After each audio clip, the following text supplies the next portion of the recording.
Matatapos na ba ang era of trapos? Posible raw kasi ang major shift sa next presidential elections dahil mas woke na ang mga kabataang boboto ngayon. Narito ang agenda report ni Just Ignacio. Naniniwala ang political analyst na si Professor Malu Tiquia na malaki ang epekto ng Gen Z sa 2028 elections. Mukhang hindi na raw kasi uubra ang mga politikong mangangako sa kanilang kampanya na hindi sila korap. Bagong mukha na raw kasi ang hinahanap ng taong bayan. Naghihintay ng bagong muka. Naghihintay ng matapang na kayang bumangga.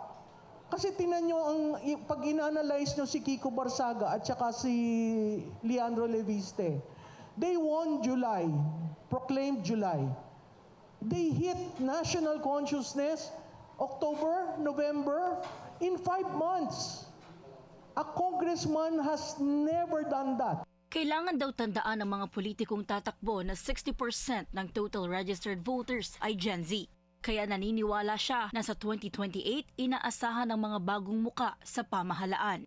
Ayon pa kay Tiquia, tila woke umulat na ang Gen Z at iba na ang mga itong mag-isip ngayon. Matigas nga raw anya ang mga ulo ng Gen Z dahil kahit pa nadiktahan sila ng kanilang mga magulang kung sino ang iboto. Kapag hindi sila pabor, hindi nila ito susundin. Pero ano naman ba ang say ng ilang Gen Z ukol dito?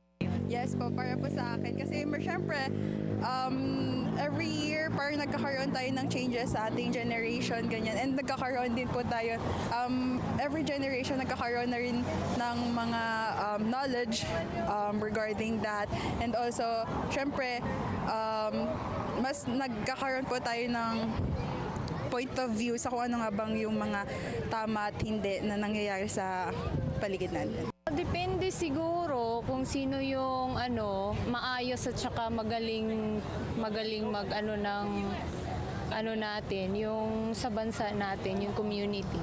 Sabi naman ng Gen Z na si Shekinah Baliaga, totoong mulat na raw ang mga Gen Z pagdating sa pagpili ng kandidatong kanilang iboboto. Hindi lamang anya sila after sa plataporma na inilalabas at inihahayag ng isang kandidato. Mahalaga rin daw na may magandang credential ito. Namulat din daw anya sila sa panahon kung saan ninakaw umano ang dapat na para sa kanila. Nakita mismo anya ng kanilang mga mata kung paano nahirapan ang kanilang kapwa kababayan dahil sa ninakaw na kinabukasan ng mga anyay taong sakim. Tanong ni Baliaga, hindi pa raw ba ito sapat na dahilan para sila ay mangilatis ng maigi para sa mga susunod na taong mamumuno sa bansa? Ay naman sa Gen Z na si Caleb Del Rosario, without a doubt daw ang katigasan ng ulo ng mga Gen Z. Pero pagdating naman sa pagkamulat, depende pa rin daw ito. Ani Del Rosario, kahit gaano kalaki ang mga mata, makikita mo lang anya kung ano ang gusto mong makita. Yun din daw anya ang kagandahan sa mga kabataan ngayon. Kaya umano nilang ipaglaban ang kanilang sariling pinaniniwalaan kahit na minsan ay questionable pa rin daw ito.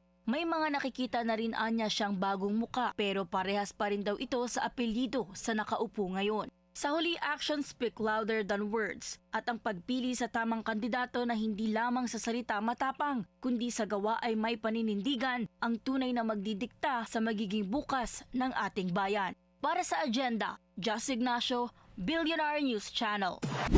Manatiling nakatutok sa Billionario News Channel. Sumubaybay sa aming social media accounts at mag-subscribe sa aming YouTube channel para sa mga bago at eksklusibong balita.